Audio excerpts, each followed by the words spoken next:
Hey, my name is Zachary, and I'm interested in art appreciation. Today, I want to talk about problem solving, specifically the process that can solve all possible problems. You may know this by some common terms like trial and error, guess and check, variation and selection, conjecture and criticism, or blind variation and selective retention. These all mean just about the same thing. They're describing the necessary process for the growth of knowledge in all domains.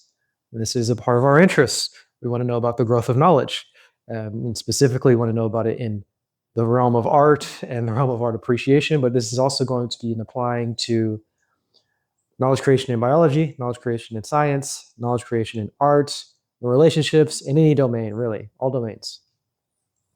But beyond just the creation in all domains, I want specifically to talk about solving any possible problem. So we have to expand this process beyond just variation and selection. We know we need an expansion because we have variation and selection in the domain of biology. We also have variation and selection in the domain of the human thought, just broadly speaking. But we know that human thought is more powerful than evolutionary or evolution biology all itself. One very big and obvious difference is that in biology, every single variation needs to be a viable variation. A variation needs to be in an organism that can survive and reproduce. While in human knowledge creation, not every idea has to be individually viable to progress the growth of knowledge. So that means that human knowledge must involve something different than just the basic process of evolution. So I think there's more going on than just variation and selection. Now, I'm starting with some ideas that come from David Deutsch's book, The Fabric of Reality. I've been recently reading this book, and this is from chapter 3. It's called Problem Solving. And I'm expanding some of the process that he talks about and translating it into my own language for my own usages here. We're going to get a bit into my own personal thinking on this subject. I don't think it's quite similar. I mean, I guess it's similar, but I don't think it's exactly the same as what everybody else thinks about these topics. So I'll just give you the five. I'll just give out. I'll just state the full process, and then I will give more detail about each step in the process. The details are where it really matters, and in the details, I will give some reasoning and understanding of why we need that particular step in this process to really solve any possible problem. The first step in this process is attention. Sometimes it's called problem. The next is a guess. The next is alternatives, then selection, and then progress. That's the overview. To have a mind that is able to solve all possible problems, it is important that each step in this process be present and that the criteria for each of these steps be open-ended, meaning that nothing should be fixed. And I'm not saying that this means anything goes. I'm just saying that the criteria for what it means to for what catches your attention, for example, needs to be open-ended. The criteria for what counts as a guess needs to be open-ended, right? The criteria for what counts as something being alternative, open-ended. The reason why you select for something or how you do selection process needs to be open-ended. All these things need to be open-ended. When that is the case, when everything is open-ended, when everything is present, then that means you have the possibility of unbounded growth of knowledge in all domains. And you can do this without any reference to justifications, or ultimate foundations.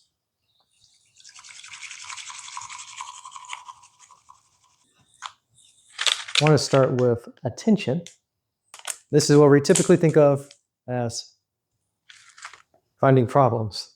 This is what we typically think of as finding problems. But really, this is where we can notice any inadequacy of any theory or any idea or any conception or whatever.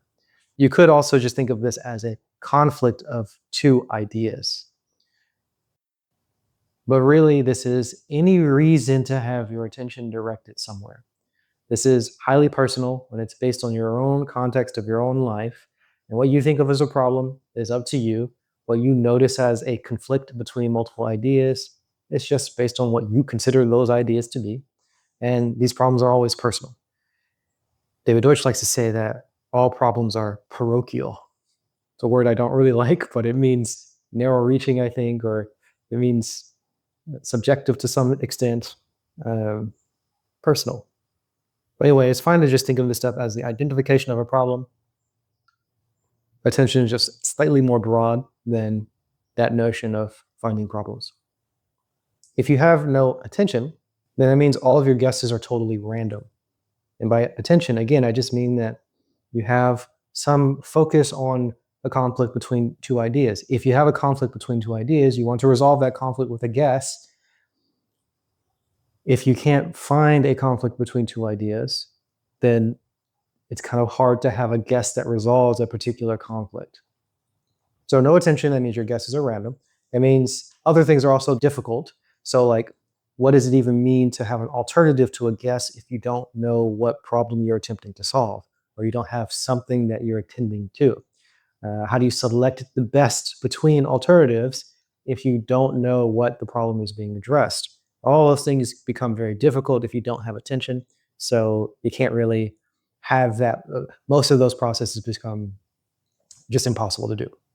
So you need to have some attention. And if you don't have attention, then your problems will be solved very inefficiently. So an example of this is biological evolution. There is no attention. There is no systematic way to direct which DNA strands are going to mutate in order to solve a particular problem that is known already. That does not exist in biological evolution. All of the DNA mutations just happen, let's say randomly or accidentally. There are problems that are solved. Indeed, they are solved, but they are solved without being identified. No problems are being identified to be solved. The solving, it's just that things are solved and then they happen to work to resolve certain problems. Solving a problem before the problem is actually identified does happen with people also, but it happens for a different reason. It's usually just because the definition of what the problem is open-ended. As I've been saying here, we need the attention to be open-ended. So what you're paying attention to needs to be open-ended. You need to be able to pay attention to anything. And then what you consider to be a conflict needs to be open-ended. So you might solve a problem before you fully understand what the conflict is, and then change your conception of what that conflict was after you've solved the problem. Does that make sense? If the criteria for identifying a problem is fixed, then you're going to be limited in some way, because when that's fixed, you're only able to notice a narrow range of things. So again, if your attention is fixed in a certain narrow range of things, you don't have open-ended attention. So that means you can't solve all possible problems. You could probably solve the problems that you do see. You could, maybe. But if our criteria for attention is fixed, then there will be some potential for some progress, but not unbounded, infinite progress in all domains, in all directions, in every domain. You're going to have some limitations. And those limitations are going to be the things that lie outside of your attention. So you need to have your attention be open-ended, must be free to roam. What is considered a conflict of ideas and what is considered a synthesis of those ideas is subtle, usually, or at least it becomes more subtle over time. And you're gonna need your attention to be able to update to match those subtleties, right? So if you're gonna have a criteria for what is considered a problem, and you're gonna have a fixed criteria for that, as you progress, your problems are gonna get more and more subtle, and the differences between things or the conflicts between different ideas are going to become much more fine-grained.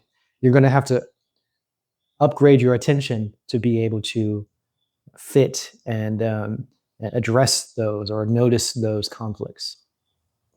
So for art appreciation, you want to be able to focus on any aspect of a work to appreciate it, right? It'd be kind of weird if you're reading a work and for some reason you are not able to appreciate the colors of the page. Okay, that's a weird one. It'd be weird if you're watching a movie if for some reason you are not able to appreciate the framing of the shots, or it'd be weird if for some reason you're watching a movie and you're not allowed to appreciate the music in that movie. I mean, there'd just be like a weird situation that you're in. But perhaps the characters doing certain actions on the film and the background are both conveying information, and the information could be either in harmony or in disharmony, or they could be conveying similar things or different things. They could be otherwise in conflict. And if they are in conflict, you might need to have some idea to resolve that conflict. And whatever that idea is, it might be just something in your mind, or it might be something that's a part of the work. That is going to be a problem solving situation to figure out how to resolve that tension. And to be able to identify that, you need to have open ended criteria for being able to notice anything in a work of art. But it doesn't have to be limited to anything else. It could be even beyond the work of art. I don't know. It's open ended. I hope that makes sense. It's open ended. You don't want to be stuck only being able to notice certain limited number of things within a work of art or outside of a work of art. You need to be free to be able to look at any elements within the work of art and guess what ideas resolve the tension between those elements. Anything can be conflicting, and of course, they could all be synthesized in some way. To have a mind that is able to solve all possible problems, the ability to direct your attention and identify problems needs to exist, and the criteria for doing that needs to be open ended. Okay, the next step in our process is the guess.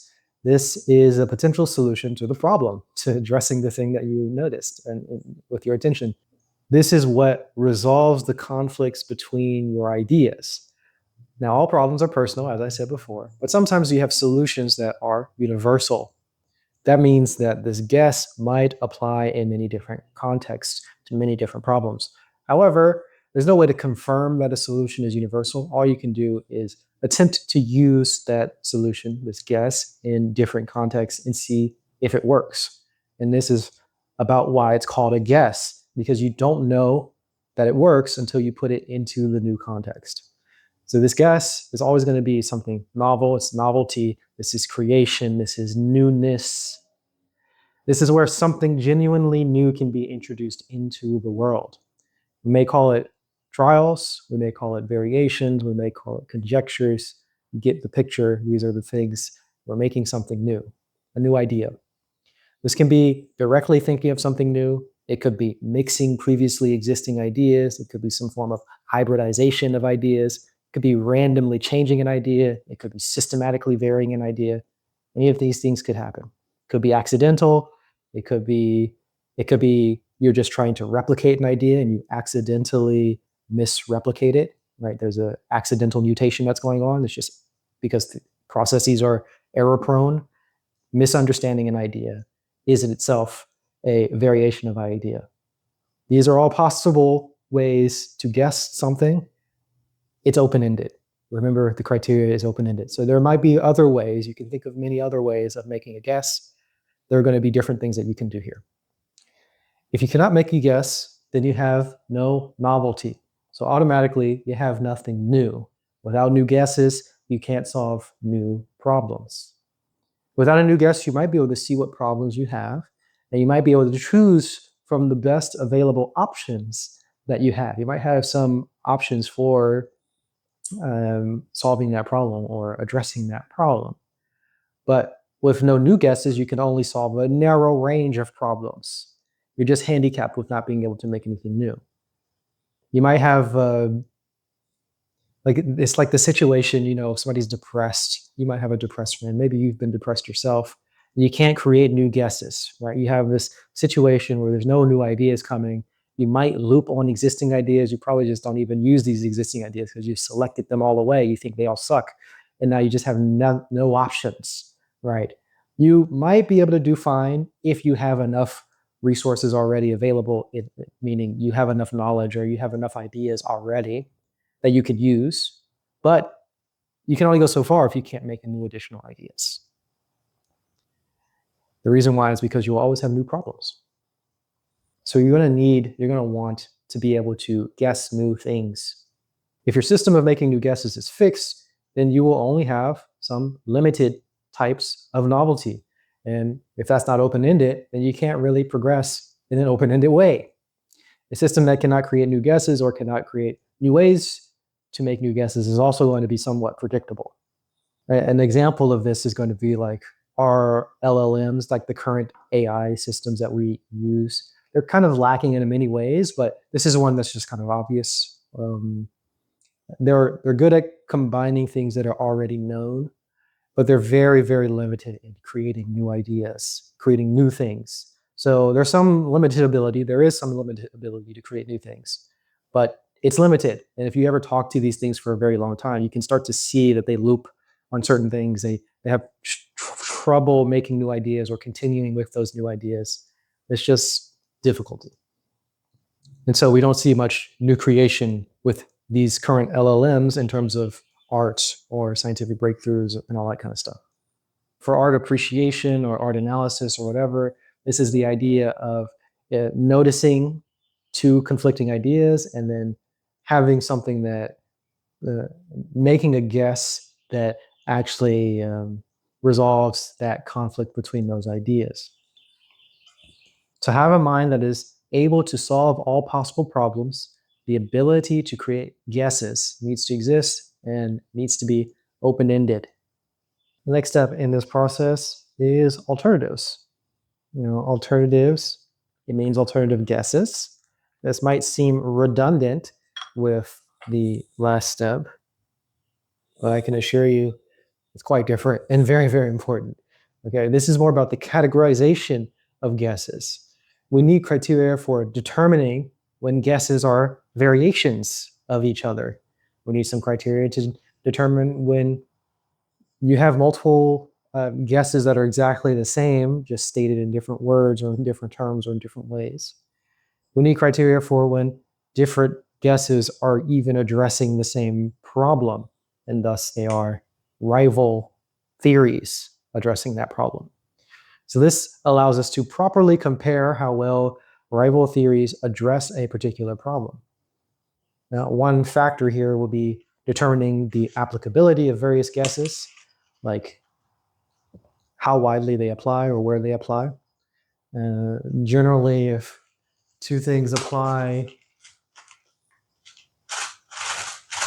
in exactly the same area, they are the same guesses.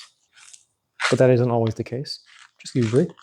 Some solutions have universal applicability. Some are only narrowly applicable. Some are logically inadequate to the point that they're totally inapplicable. And if multiple solutions have the same applicability, they're usually the same solutions reformed in different words. If two solutions have mostly overlapping applicability, except for a few small differences, the one of them will have wider reach than the other. This process of categorization is highly valuable and often overlooked. Where guesses are stored becomes relevant here and how they're stored. And then if we look at their extended implications, all of that becomes highly relevant in this step. If you can't categorize alternatives, then you can't compare two rival theories. When you can't compare rival theories, then your only option, your only standard for, okay, maybe it's not your only standard, but a standard for selection will be, is this guess ultimately certifiably true? And that's a common error that people come into. You're stuck with only selecting based on that narrow justification or that narrow ultimate justification that's the only criteria that you have, and you can't successively create better and better guesses because you can't compare a guess to another to see that one has improved or removed errors or something like that. So when you can't categorize, you're stuck with very much impossible standards. If you can't categorize alternatives, then you can't remove multiple guesses at the same time during the selection phase. Right? When this step is skipped, there's no way for you to equate multiple guesses. And if you can't equate multiple guesses, you can't remove multiple guesses. So you end up looping. You might end up reselecting the same guesses. And by selecting, I mean removing. You might remove a guess, and then you get a new guess introduced, and it's pretty much the same exact thing as the one that you just removed, and you have to keep removing it individually, as opposed to being able to blanket categorize a group and remove that group. This is one of the problems that is being solved when you notice that something is easy to vary. Because if you have a guess or a solution that is easy to vary, that means that many different variations are the same thing. And you can categorize them all together, and none of them are preferred over the other because you can easily change it. And so you can dismiss them all as being the same.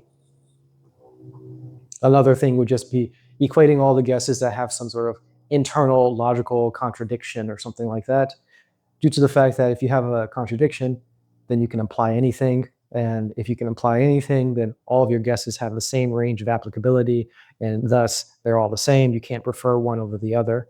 So ignore them all. If you don't have alternatives, you can select things, but you can't select the best, right? You always just need something that is immediately a viable option.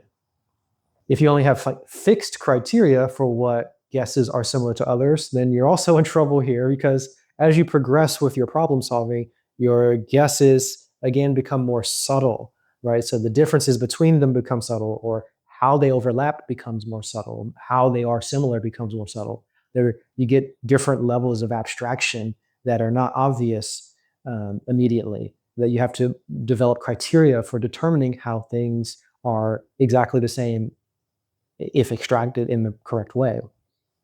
So all these things become more important.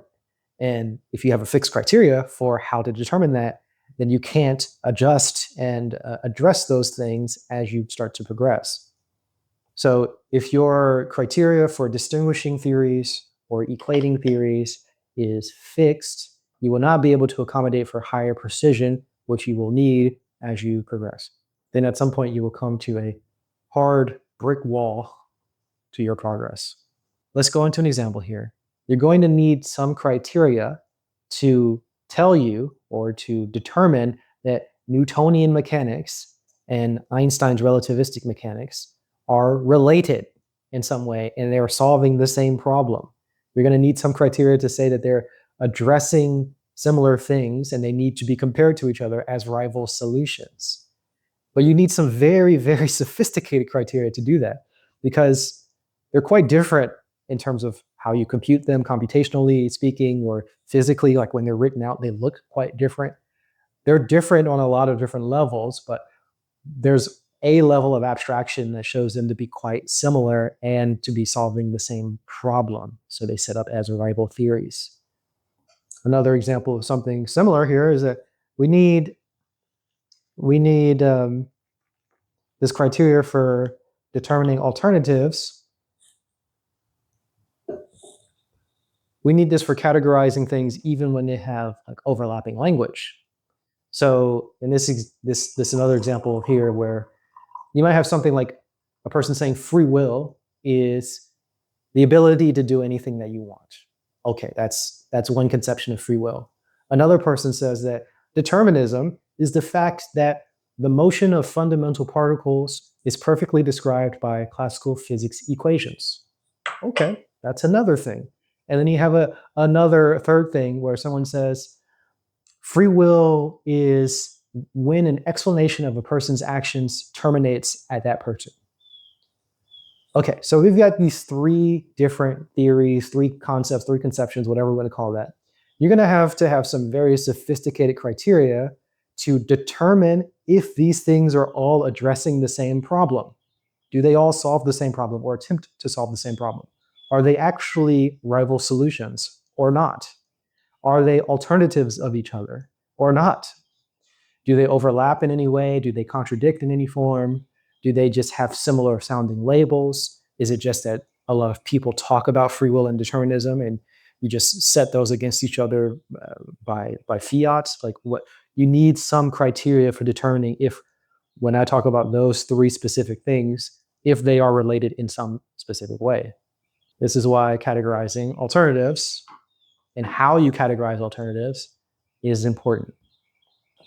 Of course, for my purposes of art appreciation, this might become a puzzle sometimes because it's a little difficult to determine like what type of solution is an alternative solution to another, right? If you have two solutions to a problem, like it's just difficult to even understand what it means to have an alternative solution.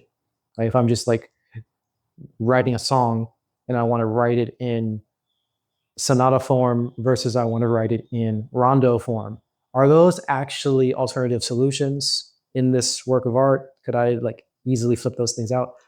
I don't know. It becomes a puzzle. Sometimes it is, sometimes it isn't. In any case, when it isn't a puzzle, you want the audience who is appreciating the work of art to be able to create alternative solutions. And in the best case, you want them to be able to create alternative solutions that are not better than the solution that was created by the work of art or that is presented in the work of art. So it is best when you have alternatives, but the solution that is presented seems to be inevitable because it's the best solution. To have a mind that is able to solve all possible problems, the ability to categorize alternatives needs to exist, and the criteria for categorizing these things needs to be open-ended. The fourth step in this process is selection. Selection is the process of removing alternative guesses. And in typical situations, this involves just removing the guesses that do not adequately solve the problem, of course, or removing guesses that are less applicable than others, that don't have as wide a range of applicability. This process leaves you with the best of the available options. When only there are a few guesses left, then you can create specialized tests to create new contexts to decide between these rival theories. You want to see which one applies in this special context and which one doesn't. This is a case of just comparing the range of applicability of two theories. Experimental test is an example of this, like in science. You have an experimental test. If you have a theory, you have a rival theory, you have an experimental test to see which one applies properly during this test. After the selection process, it is sufficient to use the best known theory as the basis of action and the basis of judgment. And then you should use the best known theory as the basis of future and more subtle problems. This is where progress comes in, but we'll get to that. It's very important that there are different types of selection. In biology, there's individual replicators, and they die when an individual dies. The individual replicator is going to be a strand of DNA, it's going to be a gene. So in that selection is individual one at a time. There's no systematic removal of things. In coding, for example, you may keep a record of the inadequate alternatives. Like you might keep a record of the history of that code, and you will systematically replace all existing instances of the inadequate code, right? So you find a bug in your code, and then you push an update to remove that bug from every instance of that code. I mean, that's the ideal. You may not always do it to every single, not everybody clicks update or whatever the heck, but that's the ideal. You want everybody to update. You systematically remove that error. So the selection is casting a wider net. The selection is more absolute here. You're not waiting for the user to discover the error that breaks the app and then they have to delete it for some reason, and then they have to re-download it by themselves independently. That doesn't work. That might be how biological evolution does their selection. That's not how we're going to be doing it. What we're going to do is push an update systematically. In art and in other forms, we might keep a record of all of the older alternatives, and we might even return to those older alternatives and continue to iterate from them. So you might have an obsolete style, like the twist from the 60s or something. You might want to go back to it and bring it into modern songs, or just have it be reborn and restart progress from there. It's just an interesting thing that we do with art. Sometimes you can do it with science too. All that matters is that this is a different type of selection. With biology, you don't have that option. You don't get to go back to older versions of a molecule because those molecules die and there's no memory. So the selection doesn't retain the memory of the alternatives. So I'm sure there are even more different types of selection. The proper approach to this is to have open-ended criteria. Remember that open-ended stuff? You don't want to be stuck in any form, and not all selections are the same. If there is no selection, then you're stuck with just a flood of guesses. And there's no removal of any guess, and you can't determine which ones are useless. I guess you could determine them, but you won't remove the ones that are useless. It just leads to chaos because you might be able to create the right things, but if you can't remove and ignore the wrong things, then you can't really progress properly. Carlos gives a funny example of this of a lion playing touch football with a gazelle. Like, the lion can determine which one is the slowest, but if it doesn't remove those genes, then you don't have this progress of the gazelle being fast enough to get away from the lion. They'll just eventually all become slow because there's no optimization, there's no removing of those errors. So you need to have some selection to actually remove errors. If the selection criteria is fixed, then you can't update your standards for how to choose which guesses are the best, or how to choose ones to remove, or how to save the ones that you want to remove, or whatever. All of those things, obviously, if it's fixed criteria, you can't change and update those things based on that. So you get to problems there. We might need more subtle criteria for determining what to do when we select for something. And a very important case of this is the removal of ideas, but instead of just killing them completely, we save them as being approximations. So we talked about Newtonian mechanics a little bit earlier and Einstein mechanics. Newtonian mechanics is failed, right? Like Newtonian mechanics. So like Newtonian mechanics versus Einstein mechanics. Einstein wins, we kill Newtonian mechanics. But in the nice selection process, we don't just forget Newtonian mechanics, we store it and remember it as a viable approximation.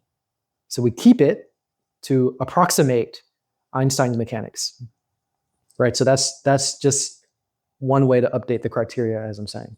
There might be new, different things that we can do. It should be open-ended.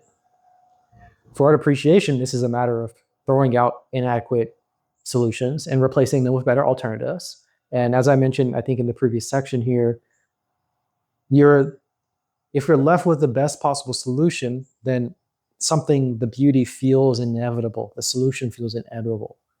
And if you have solutions that are easily replaceable, then it feels arbitrary. So if you could not do this sort of selection process in art, like as an audience member, you would not be able to determine if the work of art feels inevitable. You won't be able to determine if it seems like the artist created the best solution or the artist is presenting the best solution. You can't tell if what the artist is doing is better than your own immediate imagination. The selection process may apply to various parts within a work of art, or it might just apply to it as a whole. To have a mind that is able to solve all possible problems, the ability to select and the criteria for selection need to exist, and they both need to be open-ended. The fifth and final step of this process is progress. This is where we allow for newer and more subtle and just better problems. Perhaps also the creation of new transformations. We don't really want to get into that, but you might get into new possibilities that were not possible before you got to this progress. You get transformations that you couldn't do before you got to this progress. As with other steps, this is going to be open-ended. The criteria for this is open-ended. What you consider to be progress is open-ended. So after selection, you need to determine if we have moved forward. We need criteria for what progress is and what type of new problems are appropriate to be considered progress, if there are any problems that are appropriate. Spoiler, there are problems. You have to have problems. They're inevitable. A lot of people kind of think that progress needs to not have any problems. Progress needs no problems, which leads to more issues. You get to all the problems of like ultimate justification again, or foundations, or ultimate truth. That kind of stuff makes it impossible to actually progress. That's a side note. This step helps us direct our attention to either continue the whole process or to continue onto something new. If we do not have criteria for progress, then we can't determine if our new problems are better than our old problems. We may even come into this error of expecting our solutions to have no problems at all. Having no criteria for progress will throw off our attention. It may keep this process of generating more guesses and selecting and then generating more guesses and select that keeps going for too long when we should be able to select and then see that we have progressed, and then we can shelve for temporarily for some time whatever that process was and go to other problems and go to other direct our attention somewhere else. If we do not know that our new problems are better than our old problems, then we continue to remove guesses. It leads to us spinning our wheels. Okay, you just keep going. If the criteria for progress is fixed, then we come to a dead end because our problems will become more and more subtle, right? The determining of progress is what we need is to talk about the criteria for the problems that come later after that, the new problems that come. If we don't have any criteria, or if we have fixed criteria for what our new problems can be, we're going to have an issue because our problems are going to become more and more subtle as we progress. And if we have fixed criteria, we will not be able to accommodate the increasing subtlety of our problems. That means we will not be able to identify future progress. This is something that happens a lot with like social commentary. I mean, commentary might not be the right word, but you might dismiss a newer, a better, and more subtle problem as like a first world problem. Some people do that in a bad way. They're, degrading the problem or dismissing the problem. Or they think that being sensitive to, let's say, the particular firmness of your bed or the temperature of your room, something like that, these are not valid problems because the standards of what is progressed are fixed at the survival level, right? For these people who consider these first world problems to not be problems, right? Maybe another type of person might call kids snowflakes because of the kids' sensitivity to subtle social behaviors, right? This brute, they cannot see that the kids have progressed beyond the social standards of cavemen. Like we have different problems, okay? And we should have more subtle problems. That is the marker of progress, to have more subtle problems. For art appreciation, this might be the recognition that new art is doing something new and more subtle that we're not used to, right? People just they dismiss new works of art or new things because they don't have the awareness to notice the new thing, or they're not listening to the people who are telling them about the new thing that they can pay attention to. They're only addressing, or they only recognize the older types of problems and the older types of solutions. They're not seeing the more subtle problems and the more subtle solutions for those more subtle problems. This is an error of the fixed criteria of the progress. This is an error of the fixed criteria of noting the types of problems that come after you have selected for the best thing. You get more subtle. Some people have difficulty with that. So we have to watch out for this error of dulling our senses or praising our own insensitivity. That's the error of the fixed criteria for progress, and it stagnates our problem solving. So to have a mind that can solve all possible problems, you need to have the ability to determine what progress is and what are acceptable new problems. That needs to exist, and both of those things needs to be open-ended.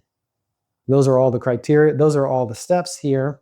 When each of these steps are present and when they're together and open-ended, there is the possibility of open-ended progress. If any of these steps are removed, then unbounded, open-ended progress cannot happen. If any is fixed, then progress is limited, but will eventually come to a dead end. The criteria for each of these things needs to be open-ended. The way to create the criteria for any of these things also needs to follow the same overall process. So it becomes kind of a nested loop. So when you want to have your attention, when you want to determine what your attention should be, or how to direct your attention, or how to identify a problem, that needs to go through the whole 5-step process. So the you need the 5-step process to determine what a problem is, to determine what progress is. You need you need to guess the criteria for what an alternative is. You get the picture. It's all nested. The criteria for each step is created by this 5-step process. If at any point you're having problems in your life and you're having difficulty solving those problems in your life, you can see if any of these steps have been neglected.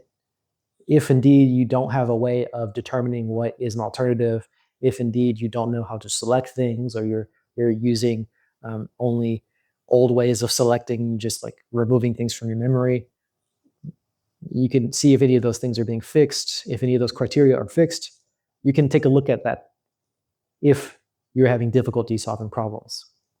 Because the only way to have open-ended progress in all fields and solve all possible problems is for all of those things to be present and all of them be open-ended. So I hope this is helpful for you to see how those errors show up, so you may more easily identify these mistakes in your own life.